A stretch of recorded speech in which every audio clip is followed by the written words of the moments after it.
So depth of field.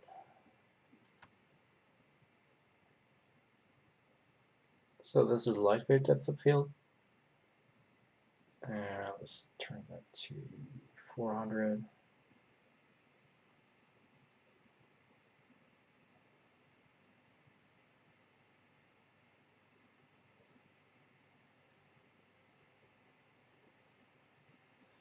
And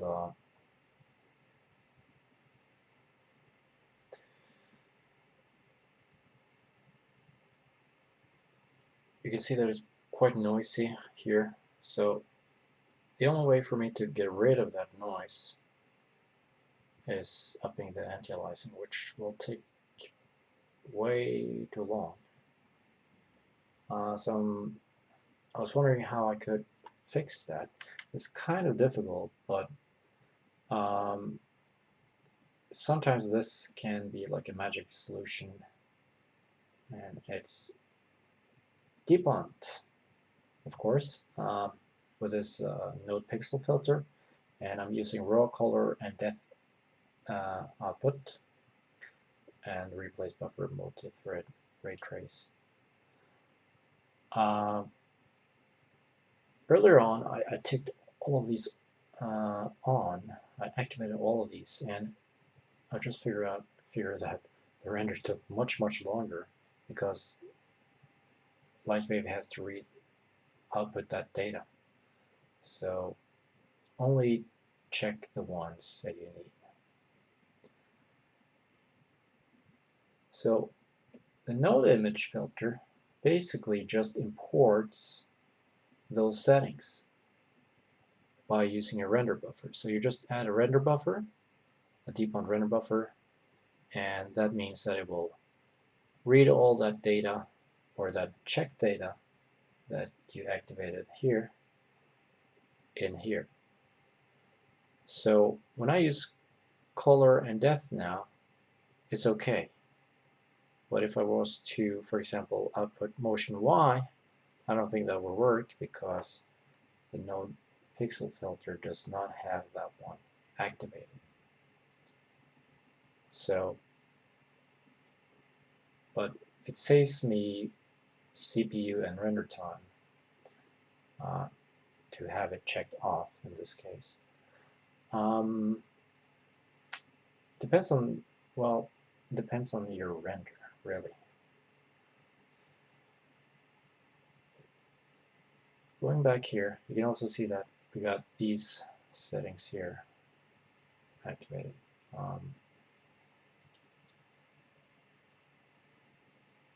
And of course, Dpont depth of field with digraph sides. I'm sure you've seen that in movies. Basically, Vimeo short films and stuff has a lot of digraph sides with DSLR cameras. Looks just gives a cool look. You can also use an image, load an image for digraphs. This not changing it. This one is using the camera lens info. So if you have some info here, it will read that. Even if it's unchecked, it will read that data. In this case, though, I found that mixing the LightWave depth of field and the Dpont depth of field was the best solution. So I'm going with that, but I could have turned that off.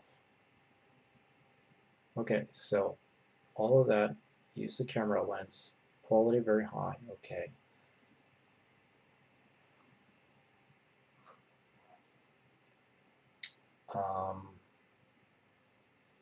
Okay, so let's render.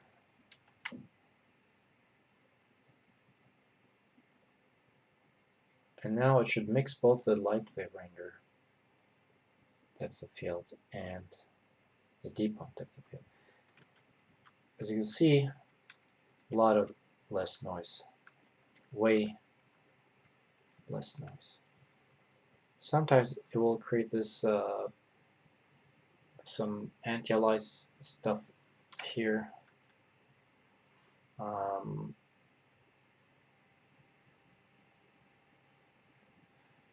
you can kind of see it here as well, that the anti-aliased line here is, well,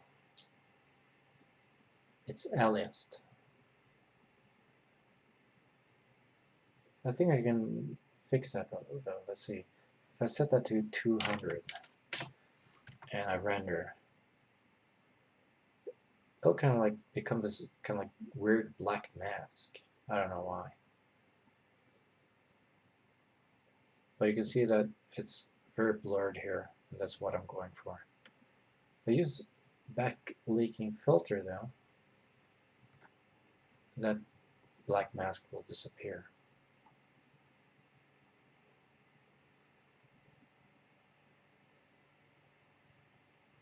Okay.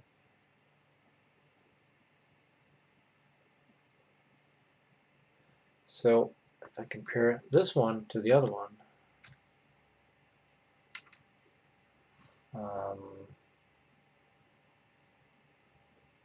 actually let's check this one, set that one to 100 so you can see the difference.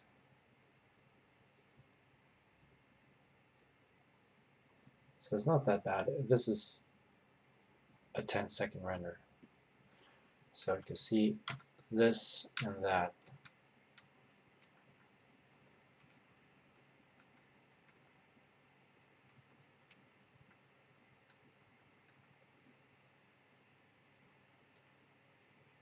I think I'm going to set this to 150 maybe.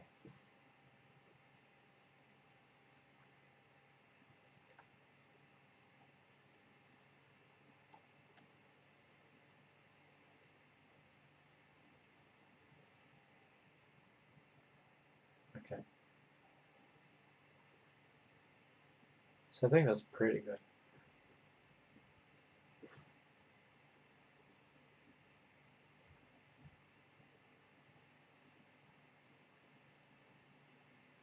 It might not seem like that much of a difference, but it actually is. If I turn these guys off now and render just the LightWave depth of field,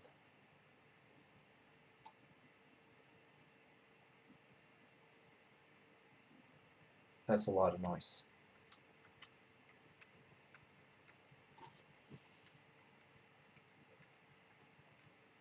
It's a very big difference.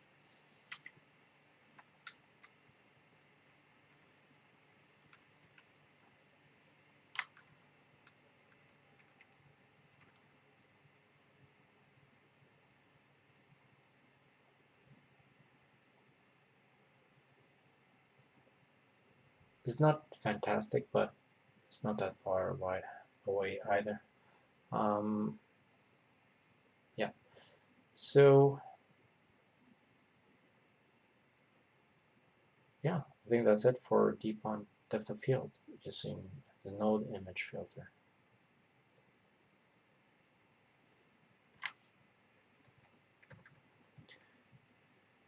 Now again, this is a heavy C.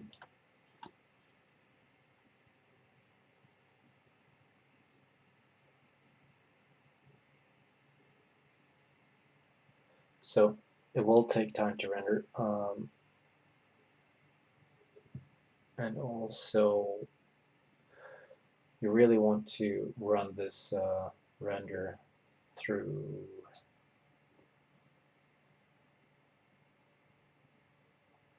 a denoiser of some kind, some post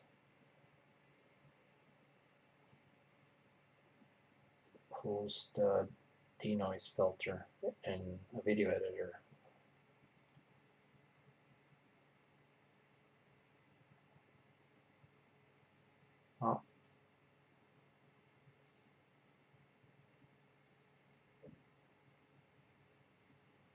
Way too much depth of field here, but I'm just testing. So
This is also cool. If it takes a bit long, this will pop up.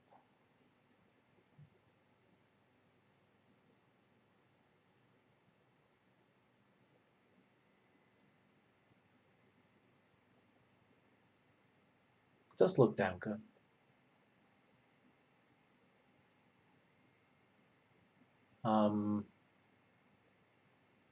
So I'm not sure what that was. Like 3 minutes? 2 minutes? 3 minutes? 2.5?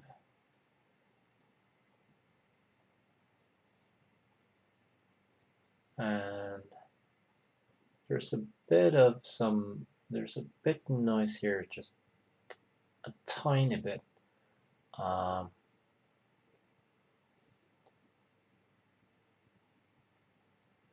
Actually, now it looks different now, doesn't it?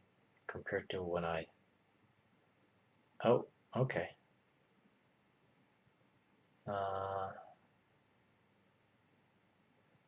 Well, this guy here, this flower here is kind of like, it has the wrong depth of field for some reason. I don't know why.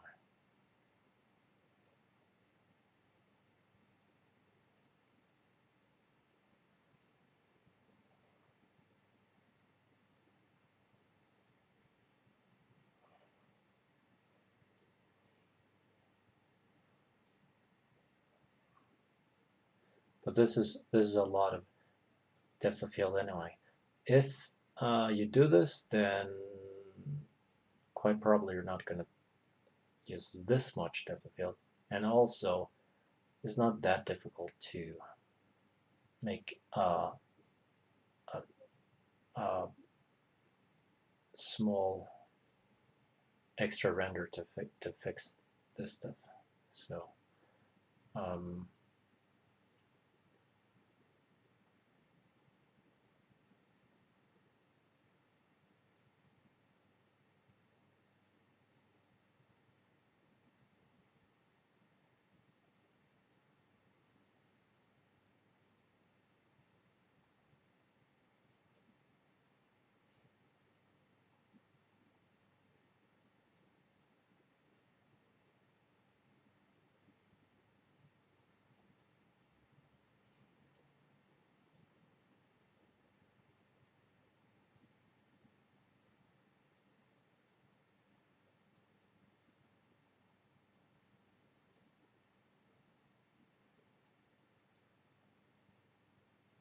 also usually this has a very slow movement, so denoising it should be, or this kind of stuff, these kind of scenes rather, do have really slow movement, and so it should be very easy to denoise it. I mean to remove the flicker you get from the grass. But anyway, just testing Dpont depth of field, and should you use it? Yes, you should.